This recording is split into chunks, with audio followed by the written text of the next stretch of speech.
Bismillahirrahmanirrahim. Assalamualaikum warahmatullahi wabarakatuh. Waalaikumsalam warahmatullahi wabarakatuh. Perkenalkan, nama saya Muhammad Ibnu Mahfud Al-Marjani, mahasiswa pendidikan profesi guru Universitas Muhammadiyah Profesor Dr. Hamka. Alhamdulillah saya bisa bertemu dengan Bapak Faisal Aziz dalam hari ini sebagai pakar pendidikan. Ada beberapa hal yang ingin saya tanyakan mengenai proses belajar mengajar siswa dalam kelas. Salah satunya adalah eh, masih banyaknya siswa yang minat belajarnya rendah. Mungkin Bapak Faisal bisa menjelaskan faktor-faktor apa saja yang mempengaruhi minat belajar siswa rendah. Oh, baik. Eh, Terima kasih untuk pertanyaannya terkait minat belajar siswa di kelas ya. Ini Iya, konteksnya di kelas. Ya, kalau ditanya faktornya apa saja, memang eh, cukup banyak ya, luas sekali banyak hal yang karena ini multidimensi, jadi baik dari faktor siswanya sendiri atau lingkungan siswa yang mempengaruhi sehingga minat siswa bisa rendah. Eh, Misalnya beberapa faktor eksternal itu misalnya dari lingkungan sekitar, misalnya sekolahnya, teman-temannya, gurunya, eh, menciptakan suasana yang kurang nyaman buat siswanya untuk belajar, misalnya itu juga bisa. Kemudian juga materi pelajaran yang disampaikan, misalnya siswa merasa, oh ini materi pelajarannya kurang menarik atau misalnya eh, tidak ada relevansinya dengan kehidupan dia sehari-hari gitu, karena contoh misalnya matematika tapi tidak ada contoh sehari-harinya gitu kan, biasanya lebih menarik kalau ada contoh sehari-hari yang mereka bisa me, apa ya istilahnya, relate lah ya bahasanya, ya relate ke kehidupan kontekstual lah sehari-hari ya. mereka gitu, Hmm. ya lebih kontekstual gitu, sehingga eh, kalau hanya angka-angka misalnya gitu kan mungkin mereka tidak terlalu tertarik gitu. Hmm. Kemudian juga bisa jadi misalnya aktivitas pembelajaran di kelasnya misalnya tidak apa namanya, tidak kooperatif, kurang kolaboratif. Jadi siswa hanya diminta sebagai pendengar saja di kelas, itu juga pasti kan minat mereka juga akan rendah begitu. Oke. Eh, Oke, terima kasih. Selain minat baca, selain minat ya dalam belajar, siswa juga Mm-mm. kadang motivasinya juga rendah. Kira-kira faktor-faktor apa saja yang mempengaruhi motivasi belajar siswa rendah? Saya kira hampir sama ya. Jadi Hampir. untuk motivasi itu hampir sama seperti yang tadi. Hmm. Bisa juga misal ada tambahan lain, misalnya materi ya, materi yang diajarkan itu eh, misalnya terlalu mudah atau terlalu sulit, juga itu juga menjadi salah satu faktor yang mempengaruhi. Atau misalnya kalau misalnya dari siswanya sendiri bisa jadi ada mungkin dari latar belakang siswa itu sendiri atau misalnya di lingkungan keluarganya juga kurang mendukung kan, apa yang terjadi di rumah juga kadang terbawa ke kelas siswa gitu ya, sehingga motivasi siswa rendah itu juga bisa.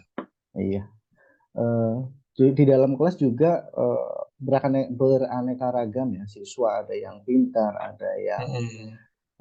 kurang pintar, bahkan ada yang lambat ya, Mm-mm. lambat dalam menangkap pelajaran. Kira-kira dalam siswa menangkap pelajarannya lambat itu ada beberapa faktor yang mungkin yang mempengaruhi. Kira-kira apa saja ya, Pak? Mm-mm. Untuk ini ya, untuk seperti misalnya ada slow learner gitu Iya, ya. betul. Ya, itu kalau misalnya seperti itu biasanya ada, ya ada dua faktor ya. Faktor tadi lagi faktor internal, ada faktor eksternal. Misalnya dari faktor internalnya sendiri, misalnya dari kondisi siswanya sendiri, itu ada kondisi fisiologis dia atau psikis dia yang misalnya mengganggu dia untuk belajar. Misalnya masalah kesehatan ya atau stres, misalnya itu juga bisa mempengaruhi eh, kondisi siswa, terutama kemampuan dia untuk berkonsentrasi gitu ya. Kemudian kesulitan belajar juga misalnya disebabkan oleh misalnya disleksia atau misalnya ada siswa yang punya ADHD atau autism misalnya yang Hmm. tidak terdeteksi sehingga tidak ada treatment khusus gitu ya untuk siswa tersebut sehingga akhirnya dia dimasukkan sih ke kelas yang reguler tanpa ada treatment khusus sehingga dianggap lebih lambat daripada teman-temannya. Itu yang faktor internalnya ya. Kalau untuk faktor eksternalnya ya sama seperti tadi lagi ya. Jadi masalah dukungan dari keluarga, guru, ya. Eh, Kemudian mungkin agak terlewat juga masalah misalnya gizi juga ya. Gizi Ya, ya, juga kan gitu ya. kadang kita sering lewat, tapi itu juga salah satu Faktor ya. penyebab utama. Hmm. Ya, betul. Faktor untuk slow learner tadi selain tadi memang yang bawaan seperti tadi misalnya disleksia itu kan biasanya bawaan atau autism atau eh, ADHD misalnya ya. Hmm. Tapi faktor gizi juga ini menjadi salah satu yang kadang kita tidak memperhatikan itu gitu. Tapi itu salah satu faktor yang penting juga. Iya. Tadi disebutkan kalau keluarga juga adalah salah satu faktor dari Mm-mm. keberhasilan ya, dari keberhasilan kita Mm-mm. mendidik di sekolah. Eh, Ya, Bahkan banyak orang tua yang menganggap bahwa sekolah yang menciptakan dia pintar, padahal tidak betul. hanya di sekolah. Nah, itu kerjasama antara orang tua dan sekolah itu kadang-kadang juga terlewatkan. Jadi yang ingin saya tanyakan, faktor apa saja ya, kenapa orang Mm-mm. tua itu belum maksimal ya dalam bekerja sama dengan sekolah ya, karena mereka mungkin berpikir ya, Mm-mm. kita tugasnya hanya sebagai pencari nafkah ya, pendidikan saya serahkan kepada seluruhnya ke sekolah. Nah, itu biasanya orang tua berpikir seperti itu. Nah, mungkin ada tanggapan atau masalah-masalah itu Iya, seperti apa? iya, iya. Kalau menurut saya sebenarnya ada dua dua ini ya, dua sisi ya sebetulnya. Kalau tadi kan bahwa ya udah pendidikan itu urusan sekolah, tapi ada juga yang kebalikannya. Jadi orang tua itu kadang malah tidak percaya sama sekolah gitu ya. Apa, karena dia terlalu idealis misalnya orang tuanya itu juga menjadi apa namanya?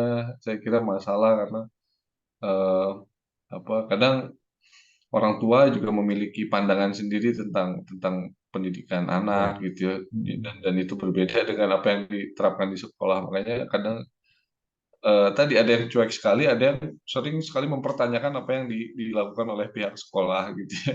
Bisa ada dua dua kubu saya kira Iya, begitu. betul, betul, betul. Nah mungkin beberapa apa ya mungkin faktor atau solusi gitu ya itu saya kira tentu di komunikasi antara antara sekolah dan guru gitu ya maaf antara pihak sekolah dengan pihak orang tua.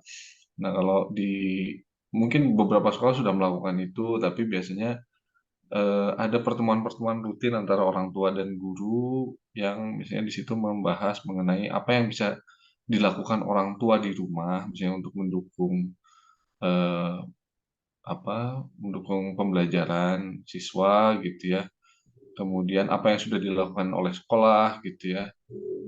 Kemudian ya saling komunikasi itulah. Nah, kadang kurangnya komunikasi itu sehingga tidak ada saling pengertian antara orang tua dan guru. Orang tua tidak tahu apa yang dilakukan oleh oleh sekolah di sekolahnya. Sekolah juga tidak tahu apa yang dilakukan oleh siswa di rumahnya gitu. Nah, saya kira guru yang tahu apa yang sebaiknya dilakukan misalnya di rumah siswa bisa menyampaikannya ke orang tua di forum-forum gitu. Dan forum-forum itu kadang terbatas sekali kalau di kebanyakan sekolah di Indonesia kan hanya pada saat memberikan raport saja gitu ya. Iya, betul. Sedangkan ya betul dan di sekolah-sekolah di luar negeri itu forum-forum itu sering sekali dilaksanakan gitu. Satu semester bisa 2-3 kali, Mm-mm. dan keterlibatan orang tua itu menjadi eh, salah satu faktor penting ya, karena eh, kadang orang tua tidak tahu misalnya di sekolahnya anaknya gimana dia berinteraksi dengan teman sebayanya. Di rumah sih baik-baik aja, ternyata di sekolah misalnya sering berantem atau mana itu, ketika ditegur misalnya orang tuanya tidak terima kan, oh di rumah kok baik-baik saja, di sekolah masa kayak gitu, kayaknya nggak mungkin gitu. Tapi kan ya itu karena jarang-jarangnya ada komunikasi. Nah, saya kira perlu ada komunikasi yang jelas, terbuka, rutin gitu ya, antara sekolah dan orang tua. Perlu dibuat forum-forum seperti itu. Iya. Tentu pasti ada apa ya, eh, ada hambatan misalnya waktu ya yang agak sulit, guru dituntut tugas-tugas administratif juga gitu ya. Betul. Kemudian orang tua juga waktunya sulit, akhirnya sulit sulit ketemu gitu. Itu Mm-mm. juga, tapi saya kira eh, tetaplah perlu harus dibuat forum-forum seperti itu. Ya. Eh, jadi memang kadang-kadang juga kalau pengalaman saya ya, eh, setiap semester, hanya setiap semester aja orang tua itu datang pengambilan raport. Oke, Iya betul. terima kasih. Lalu kita di tahun 2023 ya, abad 21, Mm, kita dituntut mm. untuk menggairahkan minat baca dan minat literasi dan numerasi lah ya. Tapi Iya betul. tapi di sisi lain kita masih mempunyai banyak kendala mungkin ya. Kendala, Iya terus iya iya siswa juga masih minat bacanya itu sangat rendah. Mungkin betul. faktor-faktor apa saja yang mempengaruhi minat literasi dan numerasi siswa itu rendah. Baik. Eh, jadi kalau yang saya perhatikan itu, kalau di Indonesia itu satu yang menjadi faktor yang paling berdampak itu adalah budaya ya, budaya. Jadi budaya budaya Indonesia itu adalah budaya lisan ya, bukan budaya tulis, sehingga eh, memang minat ketulisan itu cenderung rendah gitu. Apalagi ya akhirnya tadi memang literasi dan numerasi itu dipupuk sejak dini sekali dari keluarga gitu, bukan dari sekolah. Jadi kadang sekolah lah yang mendapatkan apanya namanya ya, eh, masalahnya gitu ya, bahwa ini siswa kita literasinya numerasinya rendah gitu. Padahal sebetulnya faktor awal adalah budaya di rumah sebelum dia masuk ke sekolah, itu Malah. yang memang harus dipupuk gitu. Betul. Kita sekarang itu yang dilakukan adalah mengobati ya, tapi mencegahnya itu belum. Jadi memang harus dari dari lingkungan rumah masing-masing, dari rumah itu dibiasakan anak membaca buku gitu ya. Saya kira, dan numerasi juga pasti baliknya ujungnya ke literasi juga, dari awal mereka membaca belajar itu. Saya kira faktor utama yang nomor satu itu adalah budaya di keluarga di Indonesia gitu, yang masih masih rendah. Di perkotaan mungkin sudah mulai orang-orang tua yang pendidikannya mungkin lebih lebih baik itu mulai mulai menyadari pentingnya literasi sejak dini. Sedangkan di kebanyakan daerah di Indonesia masih belum. Hmm. Oke. Yo, harus faktor Begitu. dari keluarga juga akhirnya ya. Betul, memang keluarga memegang peranan penting ya, apalagi di literasi itu. Kalau kalau di sekolah sendiri, ya itu tadi apa namanya, misalnya kurangnya, oke lah ada misalnya sumber bacaan rendah sedikit gitu ya, yang menarik untuk siswa gitu. Kemudian ya sumber daya lah intinya ya kurang misalnya. Tapi itu apa namanya, kalau tidak didukung dari awal, percuma. Misalnya ada sekolah yang eh, buku-bukunya lengkap, kemudian eh, fasilitas memadai begitu ya untuk siswa membaca. Tapi kalau memang tidak didorong sejak awal, itu agak sulit memang. Jadi eh, ya itu guru mencoba memperbaiki apa yang Iya. sejak awal tuh memang kurang kurang baik gitu. Nah itu yang menjadi tantangan untuk guru sebetulnya. Jadi guru yang harus memperbaiki begitu. Iya. Nah, saya kira sekarang ya memang pemerintah sudah banyak program-program yang untuk mendorong literasi dan numerasi. Misalnya untuk yang kampus mengajar itu kalau yang kerjasama dengan universitas itu kan juga salah satu eh, hal yang menjadi perhatian utama adalah literasi dan numerasi gitu ya diajar. Nah, mereka mahasiswa itu diminta untuk sekolah-sekolah kemudian membuat misalnya pojok literasi dan sebagainya itu ya tujuannya salah satunya untuk meningkatkan literasi. Ada dampaknya memang, tapi tadi yang paling utama adalah dari rumah terlebih dahulu kalau menurut saya ya. Oke. Eh, yang mungkin yang terakhir nih Pak. Jadi Ya. 2020 ke sini, 2015 sampai hari ini, Mhm. itu kemajuan teknologi itu sangat pesat sekali ya. Tapi Ya. eh, mungkin dari pihak guru, siswa, dan orang tua belum maksimal dalam pemanfaatan teknologi untuk pembelajaran. Kira-kira Iya, iya. faktor yang mempengaruhi itu apa? Oke. Faktor yang mempengaruhi banyak sekali ya kalau bicara tentang teknologi itu ya tadi yang sudah disampaikan bahwa perkembangannya sangat cepat gitu ya. Saking cepatnya itu untuk mengimbanginya itu agak sulit gitu ya. Apalagi misalnya tahun lalu misalnya belum belum ada yang namanya apa itu OpenAI ya, ChatGPT itu ya. Ya, Sekarang tahun ini sudah ada ChatGPT dan itu membuat disrupsi yang luar biasa di dunia pendidikan gitu. Jadi memang perkembangannya setiap tahun itu sangat pesat. Guru memang dituntut untuk mengimbangi, tapi ya tadi agak luar biasa berat itu tantangannya memang karena saking pesatnya itu tadi. Jadi eh, sumber daya lagi-lagi sumber daya manusianya memang dituntut untuk eh, apa namanya belajar terus ya, ya, terus belajar dan itu agak sulit untuk dilakukan dengan tugas-tugas yang harus dilakukan guru ya. Kemudian eh, ya tadi aksesibilitasnya juga ya, guru juga kan tidak punya apa sekolah-sekolah juga kadang tidak memiliki fasilitas eh, yang memadai ya. fasilitas yang memadai betul. Kemudian keterampilan dari gurunya itu juga kan harus harus terus tadi diupdate terus Ya, ya karena teknologinya terus update. Belum selesai belajar teknologi A, datang teknologi B gitu ya. Itu kadang juga eh, yang agak berat gitu ya. Eh, ya mau nggak mau gitu ya, mau tidak mau suka tidak suka kita harus harus belajar terus memang.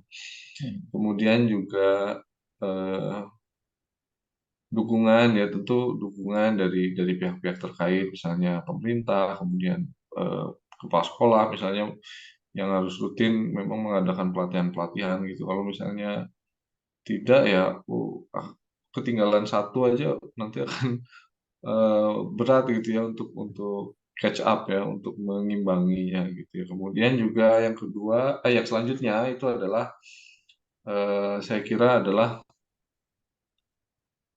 kurikulum ya kurikulum tadi kurikulum terus berubah-ubah gitu ya.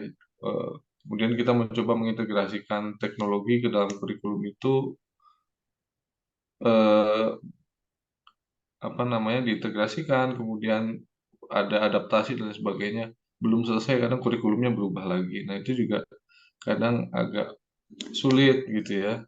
Eh, Kemudian kurikulum yang ada juga kan ujung-ujungnya diserahkan kepada guru untuk menyusun RPS iya. ya misalnya. Nah Kembali itu lagi ke guru. salah satu betul, ini beban yang paling besar adalah ada di guru. Beberapa negara itu kurikulum yang ada itu memang sudah preskriptif ya, jadi guru memang tidak dibebankan lagi untuk tugas administrasi, misalnya membuat RPS itu RPS sudah disediakan dengan di situ ada, ini terutama di negara-negara di Eropa misalnya, itu kurikulum sudah ada, guru tinggal melaksanakan gitu ya, dan di situ sudah ada materi-materi yang sudah terintegrasi dengan teknologi gitu. Jadi proses pembelajaran sudah terintegrasi dengan teknologi Guru tidak perlu lagi memikirkan, sehingga akhirnya kan yang terjadi adalah oke ditutup untuk integrasi teknologi, ujung-ujungnya PPT hanya untuk paling PPT gitu ya. Iya, PPT video. kemudian hanya untuk membuka teks ya gitu, membaca jadi pindah dari kertas, yang tadinya kertas menjadi di PPT gitu kan. Itu sebetulnya tidak terlalu maksimal gitu ya, namanya integrasi teknologi dalam pembelajaran tidak seperti itu seharusnya gitu yang ideal ya. Tapi memang betul-betul dimanfaatkan gitu ya. Tidak hanya dipindah dari kertas ke PPT gitu ya. Nah Iya, itu, jadi memang harus ada eh, tim misalnya dari pemerintah yang eh, betul-betul konsen dan fokus dalam mengembangkan ini, guru melaksanakan gitu. Saya kira seperti itu sih. iya, Ya iya. kemudian ya tadi teknis juga ya, fasilitas ya, internet, kemudian komputer dan lain-lain itu juga harus memang tersedia gitu kalau mau mengintegrasikan teknologi. Apa yang mau diintegrasikan kalau teknologinya tidak ada di sekolah gitu, itu juga Ya, jadi tantangan. ya memang betul, administrasi di Indonesia itu sangat luar biasa. Bahkan untuk mempersiapkan hal belajar besok aja, guru harus lembur-lembur dulu untuk dari mulai RPP, LKPD dan sebagainya. Ya memang sangat sangat jauh ya, sangat berbeda dengan pendidikan-pendidikan di luar negeri yang gurunya tinggal hanya tinggal mengajar, hanya tinggal melaksanakan. Betul, betul, Ya, betul. ya mungkin itu. eh, Terima kasih untuk Ya, wawasannya, sama-sama. pencerahannya. Ini saya alhamdulillah Sama-sama. bisa membuka wawasan saya bertambah ya. Sekali lagi terima kasih. Mohon maaf mengganggu waktunya. Saya akhiri. Wassalamualaikum Ya, warahmatullahi wabarakatuh. Waalaikumsalam warahmatullahi